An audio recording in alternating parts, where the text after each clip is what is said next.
മുൻപ് ശവക്കോട്ടപ്പാലം ഇടുങ്ങിയതായിരുന്നു. വാഹനങ്ങൾ കടന്നുപോകാൻ തന്നെ പ്രയാസം. ഗതാഗത കുരുക്കും അപകടങ്ങളും യാത്രക്കാരുടെ സ്വൈര്യം കെടുത്തി. ഇന്നതല്ല സ്ഥിതി.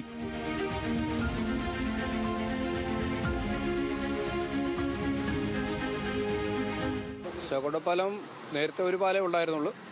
ഇപ്പോൾ 2 പാലം, അതിനപ്പുറത്തൊരു നടപ്പാലം കൂടെ ഉണ്ട്. ഇപ്പം ഗതാഗത കുരുക്കൾ വളരെയേറെ കുറവാണ്. നേരത്തെ കൊമ്മാടി പാലം വരെയൊക്കെ, കൊമ്മാടി ജംഗ്ഷൻ വരെയൊക്കെ ബ്ലോക്കായിരുന്നു. ഇപ്പോൾ അതൊക്കെ വളരെ സുഖകരമായിട്ടാണ് ഇപ്പോൾ വാഹനങ്ങൾ പോയിക്കൊണ്ടിരിക്കുന്നത്.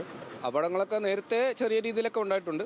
വാഹനങ്ങൾ തമ്മിലും പിന്നെ സ്കൂട്ടർ ആക്സിഡൻറ്റ് അങ്ങനെയൊക്കെയുള്ള കാര്യങ്ങളൊക്കെ ഉണ്ട്. ഇപ്പോൾ അങ്ങനെയുള്ള പ്രശ്നങ്ങളൊന്നും വലുതായിട്ടുണ്ടാകുന്നില്ല. ഒരു ട്രാഫിക് സിഗ്നലിന്റെ പോലും ആവശ്യമില്ലാതെ വാഹനങ്ങൾ ഇപ്പോൾ സുഗമമായി കടന്നുപോകും. കൊമ്മാടിപ്പാലം, ശവക്കോട്ടപ്പാലം പരിസരത്തെ റോഡുകളുടെ സമഗ്ര വികസനമാണ് കിഫ്ബി അനുവദിച്ച 28 കോടി രൂപ ഉപയോഗിച്ച് നടപ്പിലാക്കിയത്.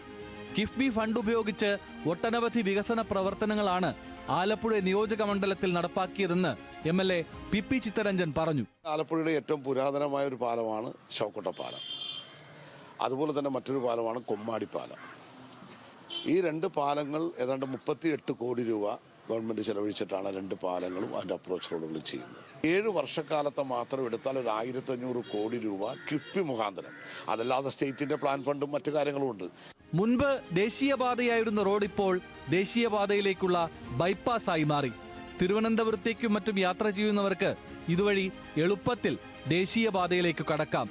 ഒറ്റ പാലം മാത്രമായിരുന്ന ശവക്കോട്ടപ്പാലം ഇന്ന് ഇരുവശങ്ങളിലേക്കുമായി ഇരട്ടിപ്പിച്ചു.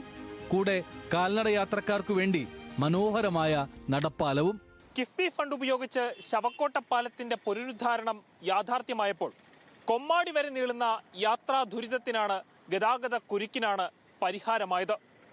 കിഫ്ബിയുടെ പദ്ധതികൾ ഉപയോഗിച്ചുകൊണ്ട് എങ്ങനെ ഫലപ്രദമായി ഫണ്ട് വിനിയോഗം നടത്താമെന്നതിന്റെ മികച്ച മാതൃകയാണ് ശവക്കോട്ടപ്പാലം.